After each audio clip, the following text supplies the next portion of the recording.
Yeah, because it's difficult to do, that gory stuff on stage. Although I worked with a woman who, that's her specialty is blood and gore. And, she used pig's intestines. I had to, Really? pull pig's intestines out of this bucket on stage. And I was in a play called 15 Deaths in 15 Minutes.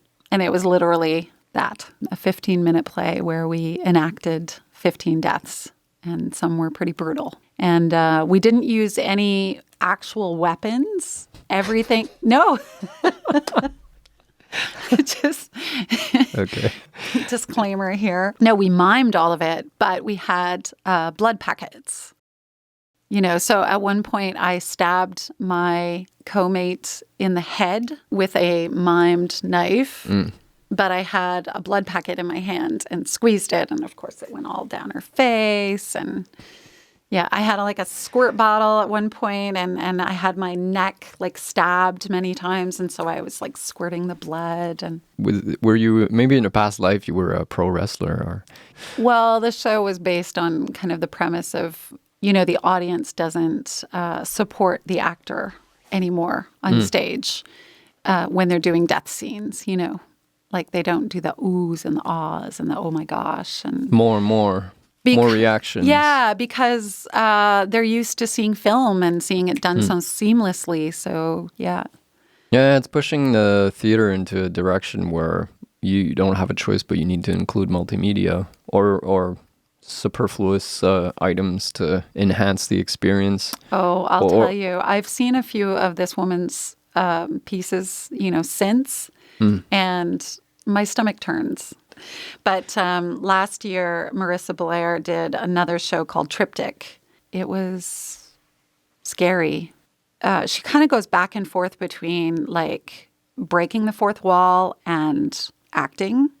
So they were doing this scene, and then they would break the fourth wall, and she would say to the other actor, you're not doing it right. This doesn't look, you have to really. So they kept going back and forth like this, and she kept stopping him every time, and he was trying to smother her. And he would, he'd start, and the lights would go down, the music would come up, and she'd be struggling, and you'd be like, oh my God, he's smothering her, and then she'd hit on him and say, stop, this isn't, okay. You're not pushing hard enough, or so she started to get him mad, basically. And finally, in the end, it led up to he got really mad as the actor and grabbed her by the throat and lifted her in the air and then slammed her down on the bed and continued and, until she was dead. Yeah. Yeah, it is definitely a roller coaster ride because you're really getting into it, and then just as you're getting into it, they crack out of it, and it's humorous. It's humorous because I don't know what it's like for other people who are not in the arts or in theater or whatever. Maybe they don't find it as humorous, but for me as an actor, it's funny because I know that feeling of getting really into a scene and then having the director go, stop.